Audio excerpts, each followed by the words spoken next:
নমস্কাৰ আপোনালোকে চাই আছে খেলপ্ৰেমী আছাম ইউটিউব চেনেল 2026 ফিফা বিশ্বকাপৰ বাবে বিভিন্ন ধৰণৰ টিমবিলাক ঘোষণা কৰি থকা হৈছে। আজি ব্ৰাজিলৰ যেটো বহু প্ৰত্যাশিত টিম সেইটো ঘোষণা কৰা হ'ল।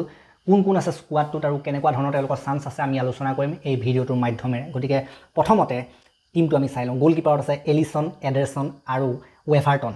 ডিফেন্ডাৰত আছে Wesley, Marquinhos, then Danilo, Alexsandro, Gabriel, then Ibanez আছে পেৰেইৰা, চেণ্টোছ আৰু ব্ৰেমাৰ। দেন মিডফিল্ডাৰত আছে Casemiro, Lucas Paqueta, Bruno Guimaraes, Fabinho, Danilo. Attacking প্লেয়াৰখিনি হ'ব Neymar junior, then Luiz Henrique, Rayan, Vinicius junior, Raphinha, then Gabriel Martinelli, Matheus Cunha, Endrick আৰু Thiago. এইখিনি হৈছে তেওঁলোকৰ টিম, গোটেই স্কোৱাডটো। আটাইতকৈ ডাঙৰ হেডলাইন্সটো আছিলে আজিৰ দিনটোৰ নেইমাৰ জুনিয়ৰ, যাক নেকি চিলেক্ট কৰা হৈছে এইবাৰ বিশ্বকাপৰ কাৰণে।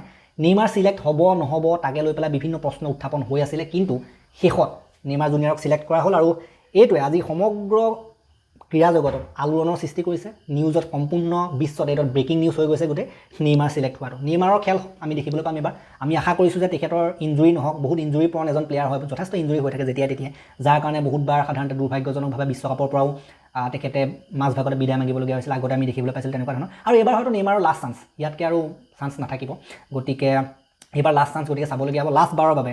নেইমাৰ হওক সেয়া, ৰনাল্ডো হওক সেয়া, মেছি হওক দেন কেভিন ডে ব্ৰুইনা হওক, এইবিলাক প্লেয়াৰৰ এইবাৰ লাষ্ট বিশ্বকাপ। গতিকে সেইটো কাৰণে আমি সকলোৱে লাষ্ট বাৰৰ কাৰণে এবাৰ চাব বিচাৰিম কেনেকুৱা খেলে। গতিকে সেইটো এটা সাধাৰণতে ফেক্টৰ থাকে যিটো কাৰণে নেইমাৰক চিলেক্ট কৰা হৈছে। তেখেতে টিমটোত থকা মানে তেখেতৰ এজন এক্সপিৰিয়েঞ্চ প্লেয়াৰ হিচাপে টিমটোৰ সাধাৰণতে শক্তিও বহুত বৃদ্ধি পায় আৰু মনোবলো বহুত বৃদ্ধি পায়। তেনেকুৱা এজন ষ্টাৰ, ডাঙৰ ষ্টাৰ। তেখেতৰ কেৰিয়াৰটো ইঞ্জুৰিৰ বাবে বহুত কিবাকিবি হ'ল, সেইটো বেলেগ কথা, কিন্তু এইটো লাষ্ট চান্স। এইবাৰ কিন্তু দেখুৱাবই লাগিব। আঘাত চাঘাত বাদ দি পেলাই ভালদৰে এইবাৰ খেলিব বুলি আমি আশা কৰিব পাৰোঁ। গতিকে এওঁলোকৰ কিছুমান প্লেয়াৰ বাদো পৰিছে, বৃহৎ প্ৰশ্ন উত্থাপন হৈছে।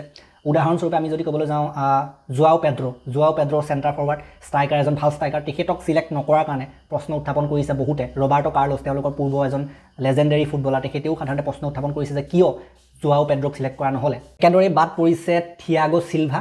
তেখেতৰ বাৰু বয়স হ'ল, বহুত বিভিন্ন ধৰণৰ চেণ্টাৰ বেক আহি আছে, সেইটো কাৰণে তেখেতক চিলেক্ট কৰা নাই। নতুন প্লেয়াৰ, পাৰফৰ্মিং প্লেয়াৰ আছে, সেইটো কাৰণে থিয়াগোক এবাৰ বাদ দিয়া হৈছে, থিয়াগো চিলভাক। আৰু একেদৰে আৰু এজন প্লেয়াৰ বাদ পৰিছে, সেইজন এজন ভাল প্লেয়াৰ আছিলে, সেইজন হৈছে ৰিচালিছন। আগতে বিশ্বকাপত গ'ল মাৰি থোৱা প্লেয়াৰো হয় তেখেতে। মই নিউজত আজি পঢ়ি থাকোঁতে পাইছিলোঁ যে তেখেতে নিজেই কৈছিলে যে মই বিশ্বকাপলৈ এবাৰ ফোন লৈ নাযাওঁ, ফোন থৈ যাম, যেতিয়া খেলিবলৈ যাম। ফোনবিলাকে বহুত সাধাৰণতে ডিষ্টাৰ্ব কৰে ন, বিভিন্ন ধৰণৰ নিউজ আহি থাকে, মেছেজ আহি থাকে, কিবাকিবি। ফোনটো তেখেতে থৈ পেলাই খেলত ফ'কাছ কৰিম বুলি কৈছিলে। ইমান এটা সুন্দৰ কথা কৈছিলে, কিন্তু তেখেতক চিলেক্টেই নকৰিলে। গতিকে ৰিচালিছনক চিলেক্ট নকৰা হৈও বা জোৱাও পেড্ৰক চিলেক্ট নকৰা হৈও বিভিন্ন ধৰণৰ এনেকুৱা প্ৰশ্ন কিছুমান উত্থাপন হৈছে। আৰু মই পাৰ্চনেলি এজন প্লেয়াৰ এষ্টেভাও, যিজনে খেলে আপোনাৰ চেলচিত, ব্ৰাজিল নেশ্যনেল টিমৰ কাৰণেও খেলে, যথেষ্ট কম বয়সীয়া খেলুৱৈ হয় এষ্টেভাওক মই কিন্তু চাব বিচাৰিছিলোঁ ব্ৰাজিলৰ স্কোৱাডটোত এইবাৰ বিশ্বকাপত, কিন্তু সেয়া জেগা নহ'ল। এষ্টেভাওৰ কাৰণেও কিন্তু জেগা নহ'লগৈ। কিন্তু মই আশা কৰিছোঁ যে পাছলৈ যিবিলাক বিশ্বকাপ হ'ব তাত এষ্টেভাওক আমি চাবলৈ পাম। বহুত সুন্দৰ এজন প্লেয়াৰ এষ্টেভাও। বাকী যি কি নহওক, এতিয়া যদি আপোনালোকে ব্ৰাজিলৰ স্কোৱাডটো মই বিশ্লেষণ দিবলৈ যাওঁ, সেইটো যদি আপোনালোকে চায়, গ'লকিপাৰৰ ভিতৰত যদি আপোনালোকে চায় এলিছন আৰু এডাৰছন, এই দুয়োজনেই ৱৰ্ল্ড ক্লাছ গ'লকিপাৰ হয়। বিশ্ব প্ৰসিদ্ধ গ'লকিপাৰ এলিছন, এডাৰছন। আপোনালোকে দেখিবলৈ পাইছে যিটো চেম্পিয়নছ লীগ হওক, প্ৰিমিয়াৰ লীগ হওক, এলিছন এডাৰছনে বহুত উচ্চ খাপৰ গ'লকিপিং কৰি দেখুৱাইছিলে। আৰু এওঁলোকৰ বিগ মেচ এক্সপিৰিয়েঞ্চ বহুত আছে, ডাঙৰ মেচৰ অভিজ্ঞতা বহুত আছে এডাৰছন আৰু এলিছন দুয়োজনৰে। আৰু পেনাল্টি হওক, ডিষ্ট্ৰিবিউশ্যন হওক, কম্প'চাৰ হওক, সকলো মানে টপ লেভেলৰ হয় এওঁলোকৰ। উইকনেছ প্ৰায় নাই বুলি ক'ব পাৰি। গ'লকিপাৰৰ ফালৰ পৰা, গ'লকিপিঙৰ ফালৰ পৰা এওঁলোকক 10ৰ ভাগত 9 দিব পাৰি। 10 আউট অফ 9 গ'লকিপিঙৰ ফালৰ পৰা বহুত গ'লকিপিং ধুনীয়া হৈছে। এডাৰছন, এলিছন দুয়োজনে ধুনীয়া মজা বিশ্ব প্ৰসিদ্ধ গ'লকিপাৰ হয়। ডিফেন্স, যিটো নেকি এইবাৰ ডিফেন্সত আছে বহুত কেইজন ডিফেণ্ডাৰ ভাল, কিন্তু তথাপিতো তাত বিভিন্ন ফুটবল বিশেষজ্ঞই ভুল ধৰিছে, কিন্তু ভুল নধৰাকৈ থকা নাই। মাৰ্কিনহছেতো লিডাৰশ্বিপ দিব। ডিফেণ্ডাৰৰ সাধাৰণতে মেইন মানুহ মাৰ্কিনহছ, চেণ্টাৰ বেকত তেখেত হ'ব। ব্ৰেমাৰ থাকিব, তেখেত ফিজিকেলি মনষ্টাৰ হয়। ব্ৰেমাৰ জুভেণ্টাছৰ প্লেয়াৰ, মনষ্টাৰ টাইপ ডিফেণ্ডাৰ, সুন্দৰ। আৰু সেইফালে গেব্ৰিয়েল থাকিব, আৰ্চনেলত খেলা গেব্ৰিয়েল। তেখেতো এগ্ৰেছিভ হয় যথেষ্ট আৰু এৰিয়েলি ডেঞ্জাৰিয়াছ, মানে ওপৰলৈ অহা পূৰা যিবিলাক সাধাৰণতে হেডাৰ মাৰি পেলাই যিবিলাক ছেভ কৰা হওক বা হেডাৰ মাৰি গ'ল মৰা হওক, গেব্ৰিয়েলে সেই কামখিনি কৰিব পাৰে। আৰু ফুল বেকত এইবাৰ বহুতে ভুল ধৰিছে। ফুল বেকত আছে আমি যদি ক'বলৈ যাওঁ, ফুল বেকত তেওঁলোকৰনো খেলিব কোনে? হয়তো এলেক্সেণ্ড্ৰই খেলিব এফালে, নহয়তো চেণ্টোছে খেলিব, আৰু এফালে ৱেছলিয়ে খেলিব পাৰে, ইবানেজে খেলিব পাৰে বা ডানিলেও খেলিব পাৰে। এইখিনিতে বহুতো ফুটবল বিশেষজ্ঞই ভুল ধৰিছে যে যদিও বা চেণ্টাৰ বেক ঠিকেই আছে ভালেই, কিন্তু যিকেইজন ফুল বেক আগৰ সেই এটা সময়ত যে আছিলে আপোনালোকৰ মনত আছেনে যিসকল পুৰণা ফুটবল দৰ্শক তেওঁলোকৰ মনত থাকিব কাফু আৰু ৰবাৰ্টো কাৰ্লছ সেইকেইজনৰ লেভেলৰ নহয় ফুল বেকখিনি ৰাইট বেক হওক লেফ্ট বেক হওক এই ফুল বেক দুজন আগৰ সেই হেভি লেভেলটো মেটচ কৰিব নোৱাৰে ৰবাৰ্টো কাৰ্লছ আৰু কাফুৰ লেভেলটো মেটচ কৰিব নোৱাৰে গতিকে সেইটো কাৰণে এইকণতে ভুল ধৰিছে ৰাইট বেক লেফ্ট বেক যিকেইটা ফুল বেক এইকেইটাত সমস্যাৰ সন্মুখীন হ'ব বুলি বহুতো ফুটবল বিশেষজ্ঞই বৰ্তমান সময়ত ক'ব বিচাৰিছে ডিফেন্সত এওঁলোকক 10ৰ ভাগৰ 7.5 মান দিব পাৰি এতিয়া আহিলোঁ মিডফিল্ডৰ কথালৈ মিডফিল্ডৰ যদি আমি কথা ক'বলৈ যাওঁ কেছেমিৰো আছে কেছেমিৰৰ এক্সপিৰিয়েঞ্চ আছে কিন্তু এজটো এটা ফেক্টৰ হ'ব পাৰে এইটো বেলেগ কথা এক্সপিৰিয়েঞ্চটো কামত দিব কেছেমিৰো ব্ৰুনো গিমাৰেছ আছে আৰু ব্ৰুনো গিমাৰেছটো এটা ইঞ্জিন হয় মিডফিল্ডত একদম ইঞ্জিনৰ দৰে টিমটোৰ সাধাৰণতে ইঞ্জিনৰ দৰে কাম কৰিব ব্ৰুনো গিমাৰেছে লুকাছ পাকেটা আছে লুকাছ পাকেটা ক্ৰিয়েটিভ স্পাৰ্কটো দিব ক্ৰিয়েটিভ সাধাৰণতে মিডফিল্ডত ক্ৰিয়েটিভ মিডফিল্ডাৰ হয় কাম কৰে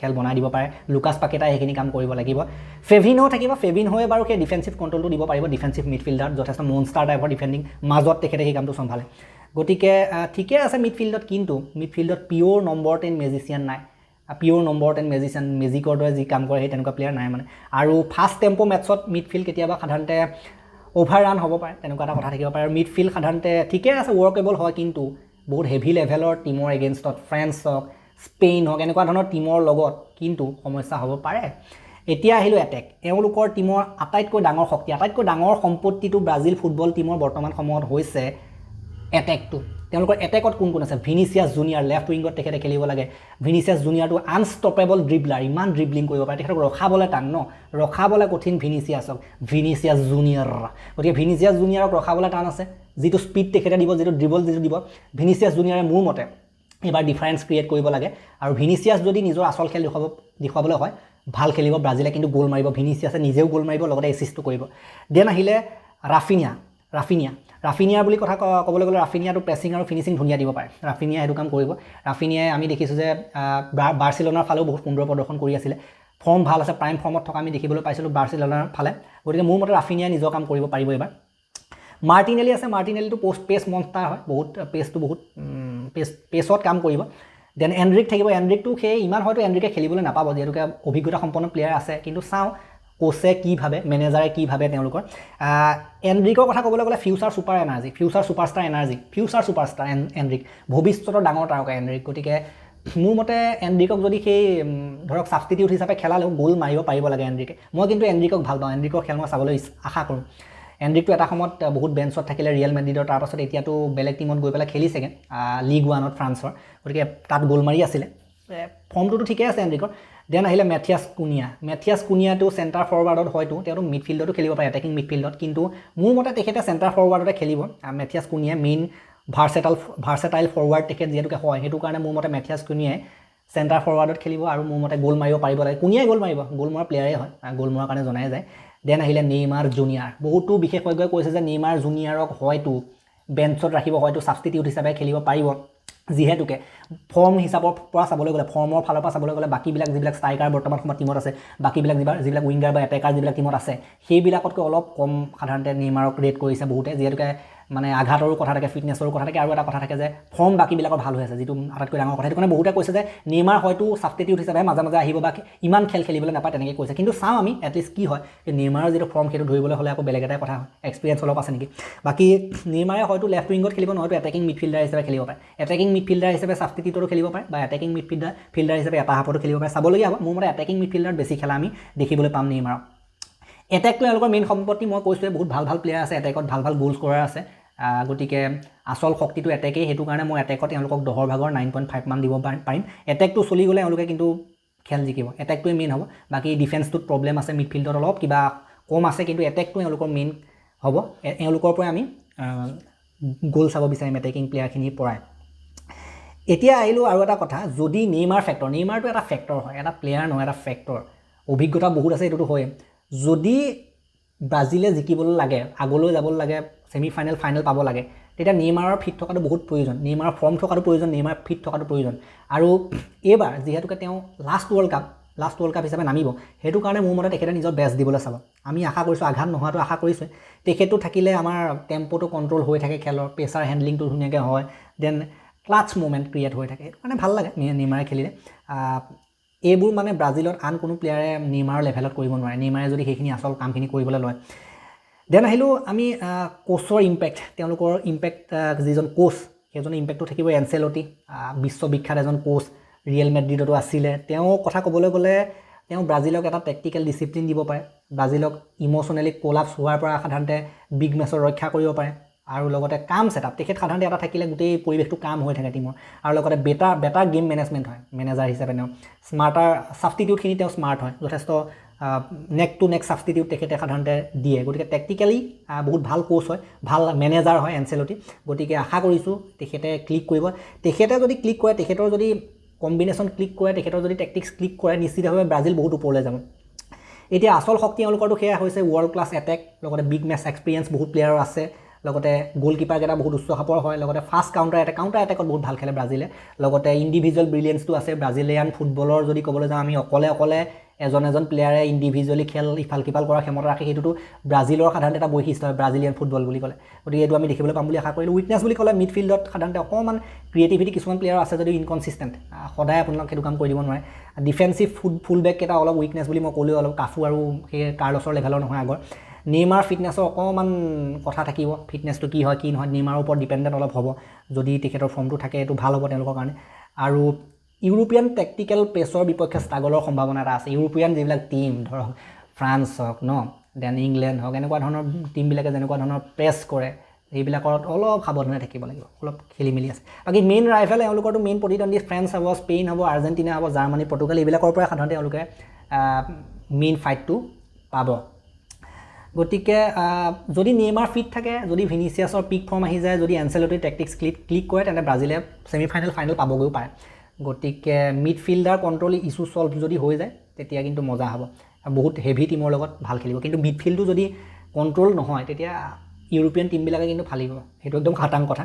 ইউৰোপীয়ান টীমবিলাকক চম্ভালিবলৈ হ'লে মিডফিল্ডটো বহুত হেভি হ'ব লাগে ডিফেন্সিভ মিডফিল্ডে হওক বা ক্ৰিয়েটিভ মিডফিল্ডটোৱে হওক বহুত হেভি হ'ব লাগে, কনচিষ্টেণ্ট হ'ব লাগে, সেইটো নহ'লে বিপদত পৰিব পাৰে। বাকী যি কি নহওক আমি চাওঁ কি হয়, কিমান দূৰলৈকে যাব পাৰে। শেহতীয়া ৱৰ্ল্ড কাপৰ যদি আমি কথা ক'বলৈ যাওঁ, 2022 চনৰ বিশ্বকাপত তেওঁলোকে কোৱাৰ্টাৰ ফাইনেল পৰ্যন্ত গৈছে, যথেষ্টখিনি গৈছিলে। গ্ৰুপ ষ্টেজ পাৰ কৰি ৰাউণ্ড অফ 16 পাৰ কৰি কোৱাৰ্টাৰ ফাইনেললৈকে তেওঁলোকে গৈছিলে। কোৱাৰ্টাৰ ফাইনেলত ক্ৰ'ৱেছিয়াৰ হাতত হাৰি 2022 চনত আউট হ'বলগীয়া হৈছিলে কোৱাৰ্টাৰ ফাইনেলৰ পৰা। দেন 2018 চনত তাৰ আগৰ ৱৰ্ল্ড কাপটোৰ কথা ক'বলৈ গ'লে গ্ৰুপ ষ্টেজ পাৰ কৰি ৰাউণ্ড অফ 16 পাৰ কৰি তেওঁলোকে কোৱাৰ্টাৰ ফাইনেলতে সেইবাৰ হাৰিবলগীয়া হৈছিলে। কোৱাৰ্টাৰ ফাইনেলত বেলজিয়ামৰ হাতত 2-1 হাৰিবলগীয়া হৈছিলে 2018। গতিকে লাষ্ট টাইম দুটা বিশ্বকাপত তেওঁলোকে একেৰাহে কোৱাৰ্টাৰ ফাইনেল পৰ্যন্ত গৈছে। লাষ্ট টাইম তেওঁলোকে জিকিছিলে 2002 চনত। ফিফা বিশ্বকাপ জিকাও বহুত বছৰেই হৈ গ'ল, দুটামান দশকটো পাৰ হৈ গ'ল বুলি ক'ব লাগিব তেওঁলোকে লাষ্ট ফিফা বিশ্বকাপ জিকা। গতিকে এইবাৰ চান্স এটা আছে, অলপ চান্স আছে, তেওঁলোকৰ কোৱাৰ্টাৰ ফাইনেল প্ৰতিবাৰে গৈ আছে। চ' এইবাৰ মোৰ মতে অলপ যদি জোৰ দিয়ে ছেমিমান পাবগৈ পাৰিব। কোৱাৰ্টাৰ ছেমি এনেকুৱাতে থাকিব লাগে, যদি বহুত কিবা ভাল হৈ যায় তেতিয়া হয়তো ফাইনেলো খেলিব পাৰে। গতিকে চাওঁ কি হয়, আশা কৰিছোঁ সমৰ্থকসকলে আশাটো কৰিবই। বাকী এই ভিডিঅ'টো মই ইমানটা সমাপ্ত কৰিলোঁ, ইমানখিনি আছিলে কথা আলোচনা কৰিবলগীয়া। আৰু টীম ওলাই আছে, বহুতে কৈছে ক্ৰ'ৱেছিয়াৰ আলোচনা কৰিব লাগে, ক্ৰ'ৱেছিয়াৰ ওলাইছে, লগতে আমাৰ চাউথ কোৰিয়া এছিয়ান টীম তাৰ ওলাইছে, জাপানতো অলৰেডি আমি আলোচনা কৰিলোঁ, তাৰ উপৰিও আমি ফ্ৰান্সতো আলোচনা কৰিছোঁ, বেলজিয়ামতো আলোচনা কৰিছোঁ, আৰু এনেকৈ এটা এটাকৈ দি থাকিম, সময় উলিয়াই আমি দি থাকিম। গতিকে এই ভিডিঅ'টো মই ইমানটা সমাপ্ত কৰিলোঁ। ভাল লাগিলে যদি লাইক, শ্বেয়াৰ আৰু নতুনকৈ আহিছে যদি ছাবস্ক্ৰাইব কৰি ঘণ্টাটো দবাই দিব, লগতে হাইপ দি দিব। ধন্যবাদ।